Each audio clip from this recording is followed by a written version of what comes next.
हाँ, नमस्कार सभी को। कल हमने पढ़ा था इलेक्ट्रोमैग्नेटिक वेव का रिफ्लेक्शन एंड रिफ्रैक्शन। ठीक है, उसी को आगे बढ़ा रहे हैं हम। अब देखना आगे। कल हमने ये देखा था कि जब इंसिडेंट इलेक्ट्रोमैग्नेटिक वेव एक मीडियम से दूसरे मीडियम में जाती है तो उसका कुछ पोर्शन रिफ्लेक्ट हो जाता है, कुछ पोर्शन ट्रांसमिट हो जाता है। ठीक है, अब देखना है यहाँ पे हम ये मान लें कि ये हमने कल देखा था। ठीक है, और फर्स्ट मीडियम का हमने मान लिया रिफ्रैक्टिव इंडेक्स जो है अपवर्तनांक है वो n1 है, और दूसरे मीडियम का जो रिफ्रैक्टिव इंडेक्स है वो n2 है। ठीक है, अब यहाँ पे देखना हम किसी कंडक्टिंग मीडियम की बात कर रहे हैं। यहाँ पे किसकी बात कर रहे हैं? कंडक्टिंग मीडियम की। तो कंडक्टिंग मीडियम है तो उस समय क्या होता है, सॉरी एक मिनट, कंडक्टिंग मीडियम की बात हम यहाँ पे नहीं कर रहे हैं।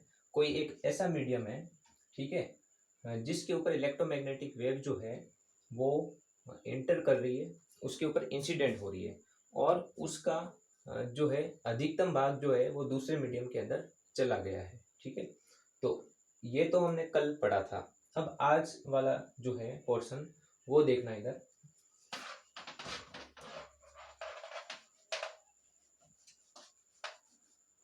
इधर देखना, कोई मीडियम है ये। ठीक है, ये कोई मीडियम है, मान लो कोई भी दूसरा मीडियम है जिसका रिफ्रैक्टिव इंडेक्स n2 है। ठीक है, और ये पहला मीडियम है जिसका रिफ्रैक्टिव इंडेक्स n1 है। ये फर्स्ट मीडियम है और ये सेकंड मीडियम है। ठीक है, अब देखना इधर, कोई इलेक्ट्रोमैग्नेटिक वेव है वो इस फर्स्ट मीडियम से सेकंड मीडियम के अंदर जा रही है। ठीक है, अब क्या होता है यहाँ पे देखना इधर। तो एक तो इसका जो है यहाँ पर ये जो इंसिडेंट रेडिएशन है उसका कुछ पोर्शन जो है वो रिफ्लेक्ट हो जाएगा। ठीक है, कुछ पोर्शन जो है वो उसका रिफ्लेक्शन हो जाएगा। ठीक है, रिफ्लेक्शन हो जाएगा, और कुछ पोर्शन जो है वो कहाँ चला जाएगा, अंदर चला जाएगा, तो ट्रांसमिशन हो जाएगा उसका। ठीक है, तो दो चीजें हो रही है यहाँ पे देखना इधर।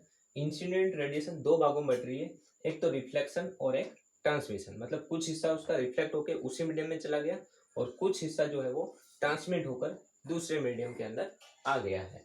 ठीक है, अब देखना इधर, और ये भी हमने देखा था कल, जो है अभी मैंने मिटा दिया उसको। इधर देखना, ये जो कल हमने देखा था इंसिडेंट रेडिएशन, उसका कुछ पोर्शन जो है रिफ्लेक्ट हो जाता है और कुछ पोर्शन जो है वो ट्रांसमिट हो जाता है, जिसको हम रिफ्रैक्शन भी कहते हैं। अब देखना इधर, इधर देखना, तो ये तो ट्रांसमिशन हो गया, ट्रांसमिशन हो गया। ठीक है, ये जो है रिफ्लेक्शन हो गया था इसका, और ये जो इंसिडेंट रेडिएशन थी अपनी।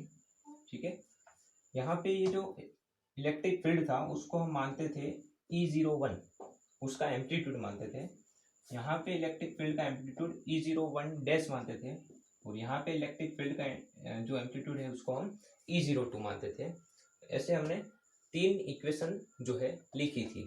ठीक है, तो तीनों के लिए एम्पलीट्यूड याद रखना, इलेक्ट्रिक फील्ड के एम्पलीट्यूड। ठीक है, अब देखना, अब यहाँ पे देखना रिफ्लेक्शन कोफिशिएंट क्या होता है। ठीक है, रिफ्लेक्शन कोफिशिएंट क्या होता है जिसको हम आर से रिप्रेजेंट करेंगे।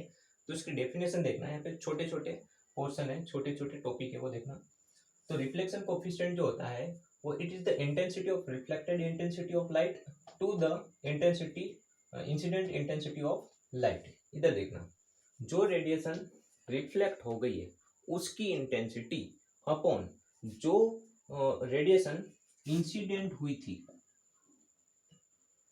ठीक है, उस रेडिएशन की इंटेंसिटी, इन दोनों का जो रेशियो होगा उसको हम रिफ्लेक्शन जो है कोफिशिएंट कहते हैं। तो रिफ्लेक्शन कोफिशिएंट ये बताता है हमें कि जितनी रेडिएशन जो है लाइट, या फिर हम कह सकते हैं हाँ लाइट, जितनी लाइट इंसिडेंट हुई उसका कितना भाग रिफ्लेक्ट हो गया, ये हमको रिफ्लेक्शन कोफिशिएंट बताएगा।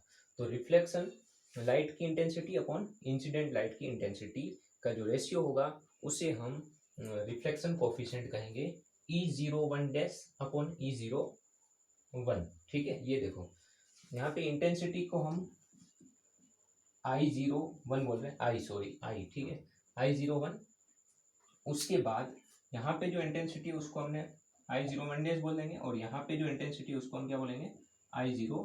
तो अब देखना इधर, तो ये इंटेंसिटी का रेशियो हो गया। और एक और चीज हम जानते हैं, जो इंटेंसिटी होती है वो एम्पलीट्यूड के स्क्वायर की क्या होती है, डायरेक्टली प्रोपोर्शनल होती है। इसलिए हमने यहाँ पे क्या लिख दिया, देखना इंटेंसिटी को इलेक्ट्रिक फील्ड का जो एम्पलीट्यूड है उसके स्क्वायर के बराबर लिख सकते हैं।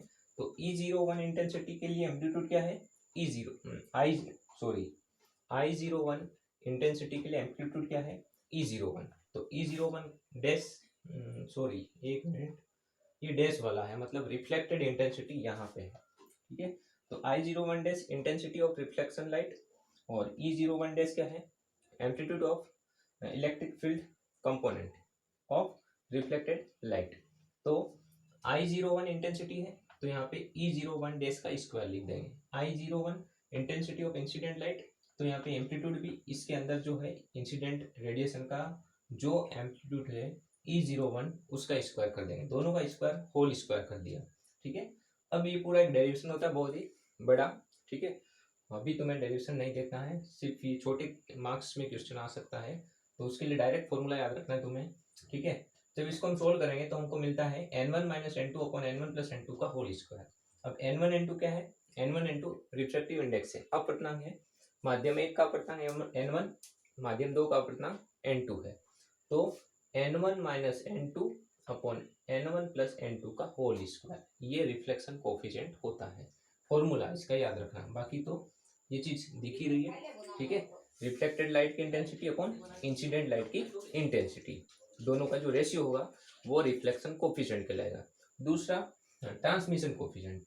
और ट्रांसमिशन कोफिशिएंट क्या है, देखना इधर, जितनी लाइट ट्रांसमिट हो रही है उसकी इंटेंसिटी अपॉन जितनी लाइट जो है इंसिडेंट हुई थी उसकी इंटेंसिटी, दोनों का जो रेशियो होगा उसे हम ट्रांसमिशन कोफिशिएंट कहेंगे। It is the ratio of transmitted intensity of light to the incident intensity of light, ठीक है।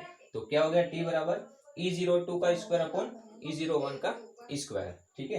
यहाँ पे I02 आएगा, I02 का square upon, sorry I02 upon I01। तो I02 की जगह क्या लिख दें हम, E02 का स्क्वायर, और ये नीचे E01 का स्क्वायर, ठीक है। जब इस पूरे को सोल्व करेंगे तो आएगा 4 times of n1 n2 upon n1 + n2 का होल स्क्वायर।